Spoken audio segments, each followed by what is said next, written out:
Hi, we're here with another episode of our Above the Bar interviews. Today we have junior from Rico High School, Miss Miren Miranda. And so she has been a Cambridge student in our district and was able to achieve the top of the U.S. score for literature. So we wanted to interview her and have her share some of her experience with Cambridge, as well as how it is being a student at Rico High School and being a successful student at Rico High School. So nice to meet you here, and thank you for sharing some time with us. So why don't you tell us a little bit about yourself? Well, thank you for inviting me, first of all. Well, I'm Miren Miranda. I am a junior here at Rico High School. I've been a Cambridge student ever since it was offered back in the 6th grade. So I've been continuing from middle school all the way to sophomore year when they stopped giving the Cambridge program. From there, plan to go on to AP. I'd say some of my large interests and everything are I quite like theater. I love the performing arts. I love music. I was a band student as well from 5th grade all the way to sophomore year. And I've been in theater ever since I entered high school. Yeah. Well, thank you. So you received the top of the U.S. score for literature. So when you found that out, how did you feel about that accomplishment? I was surprised, especially since I wouldn't say I was struggling with English. I was just having a bit of trouble with my motivation to continue with the Cambridge program, with English especially, because I've had a bit of a mixed relationship with Cambridge English as a whole. So to find out that I'd gotten not only just a high score, I remember when they told us that I got an A star, I was very surprised. It was a pleasant surprise, of course. But then they give us our awards and they're like, "You got top of the nation." It's very, very surprising, indeed. I definitely was not expecting any of it. So the test itself, the Cambridge test. So tell me a little bit about the test, the literature test. Of course. Well, with the English Cambridge exam, meaning literature, we had to write a coursework essay. Then we had to write a couple of analysis essays, sort of reviewing the literary works we'd seen over the year. We picked out a selection of poems as well as a novel and a couple of literary works, little short stories and such. And when we were given the actual papers, we had to look at the selections we'd read over the year and sort of just break them down, analyze them, answer the prompt. I remember answering 2 prompts, 2 essays, one on a poem by Robert Frost, the other one an excerpt from Maya Angelou's I Know Why the Caged Bird Sings. So it was more than just a multiple choice test. No, it was a lot more. It was a lot of essay writing. A lot of essay writing. Yes. So and look, it sounds like there was multiple requirements as far as the exam goes, and from analytics and writing essays that way to. Did you have any free writing portion of that in literature? No, I believe it was all essay writing. Yeah, we were just answering prompts, accordingly taking excerpts from the piece of literature provided, and then just sort of giving our own analysis, giving our own interpretation, and explaining why. So you said that you didn't have a really strong relationship with English and literature to begin with. So why do you think you did so well? Well, I feel like part of that came with a lot of reflection I made throughout the year. Being in quarantine, I didn't necessarily have a lot of motivation to keep going forward. I felt trapped, just a lot of cabin fever and a lot of just anxiety that came with staying indoors for almost a full year. So I remember just having a talk with myself and just really analyzing what was going on, what I was doing, and where it was going to take me. So I took the exams as a way to prove to myself that I knew what I was doing, I still had control over this, the outcome was going to be based on my dedication to all of this. And I sort of took it as a challenge in a way to just really drive the point home that I'm still in control. I can still do this. And it turned out well, I'd say. Yeah. Obviously, it turned out very well, being the top of the nation.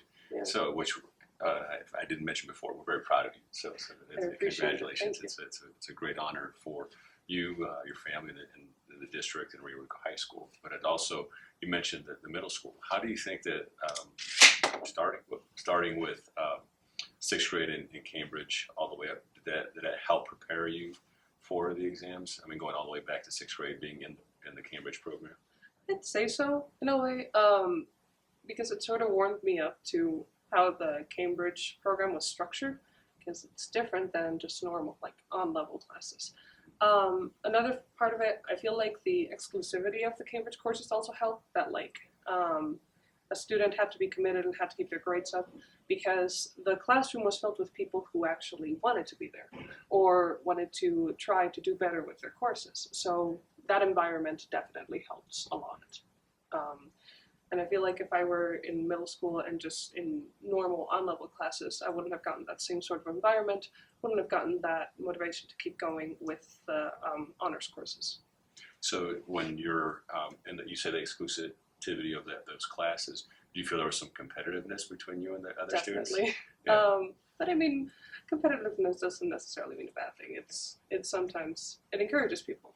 Yeah, and that's one of our values within the district is being competitive, and so I think that having you as a student recognize that and know that not only competitive with other students but really competing with yourself, Mm-hmm. because that's what you mentioned. Yes. Through that you took that as a challenge to yourself, that I wanted to do better, Mm-hmm. and so you also mentioned being at home through the pandemic and the quarantine and struggling with that. So how do you, other than the Cambridge exam, how did you deal with that coming back to school? How did I deal with that? Basically, I took the Cambridge exams, like the upcoming Cambridge exams, as the base of like my plan to keep going forward. From there, I told myself that regardless of the scores, I wasn't going to repeat the same mistakes I'd repeated during quarantine. Those being procrastinating a lot, just not really wanting to do a lot of the schoolwork. I took it to myself to be like, okay, this is going to be your junior year. You need to set yourself straight. You need to know what you're doing. From there, I just sort of started planning. That's another reason why I really focused more on my personal interest as to like what I wanted to do after high school, what I was pursuing as a career. I really took those interests that I've had since like 5th, 6th grade and applied them to my classes this year, which I think definitely made it a lot easier for me to just, again, sort of factory reset, see what I wanted to do, and just keep going from there. So you mentioned some of your other interests, and you're currently in the theater program. Yes. So did you participate in Greece? I did, yes. So what role did you have in that? Well, I'm the vocal coach for our theater company, so I helped a lot of the actors with their singing, their projection, their diction, all of that stuff. And I'm also an actor. I was Miss Lynch in Greece, and I also was part of the ensemble. So you had a big role, not only just as an actor, but also in preparing the team for that. So do you see yourself as a leader? I'd like to consider myself one. Yes, I've been a leader, at least in theater, since my sophomore year. I've been vocal coach both years, and I plan on continuing with that.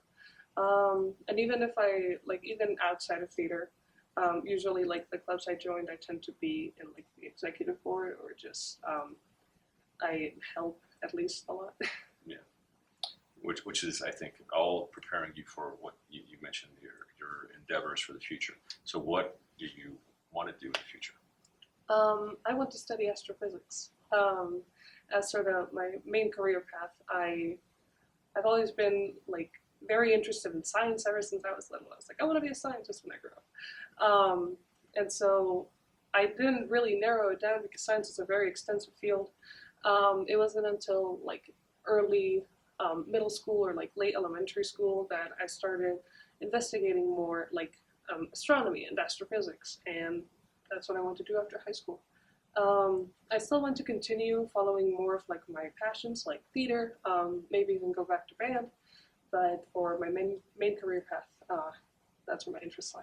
It sounds great. So what universities and things like that have you decided to start looking at? Any of them that you are heading towards? I'd say that I want to start out like local, relatively local. So I want to go to the U of A, or at least that's like my fail-safe. That's if nothing else works out. If like my top universities don't work out, then at least I can go there. Because it's relatively local. I'd say with my grades and with my transcripts so far, I would likely be accepted. And they have a pretty good astronomy and astrophysics program, so I would probably go there. Top schools like cream of the crop, all the way at the top, I would probably say Caltech, because they have really good like STEM fields and STEM programs and everything. Yeah. So it would be helpful. Yeah. So Caltech, University of Arizona. Any others that you're? I would say, well, I mean, Ivy League schools are always appreciated. Yeah. As well as like MIT would also be a good one. I feel like that one's too far though. Yeah. So just, I don't want to go too far, at least not at the beginning of my college career. Maybe if I get the chance to like study abroad in the future or something, I would definitely take it. But for now, I don't want to stray too far from home. Yeah. Well, thank you for spending some time with us. So one of the last questions that we normally ask of people that have been on our Above the Bar interviews is any recommendations that you have for those students like in the middle school or that are in the early stages of the high school Cambridge program to be successful? Any recommendations that you have? If I were to recommend one thing, I'd say reflect. Sort of just spend some time with yourself and really process like what you're doing, what you want to do, and how you're going to do it. Because I feel like that's what got me out of my rough spot, just really, again, reflecting, thinking to myself, seeing how I was going to get to the place I wanted to and everything. So, because I could say, I could give a couple of study habits, I could give a couple of suggestions when it comes to studying for the Cambridge exam, but in the end, it's all narrowed down to the own individual. So like, it's, for some people, a study routine of going 30 minutes, then a 10-minute rest, then 30 minutes, and then like a 20-minute rest, that might be helpful for them. In my scenario, like it hasn't worked very well. So it's just, I'd say reflection is the most effective way of trying to figure out what works for you and what you can do to really achieve your goals. Great. Well, thank you. Again, thank you for sharing that. Thank you for all that you've done at Rico High School so far to be successful and being a great role model and being a Renaissance woman with all the different things that you do. So thank you, and we wish you the best in the future, and we look forward to seeing whether you're working for NASA or SpaceX or something in the future. But again, thank you, and this is Miren Miranda with our Above the Bar interviews. Thank you very much.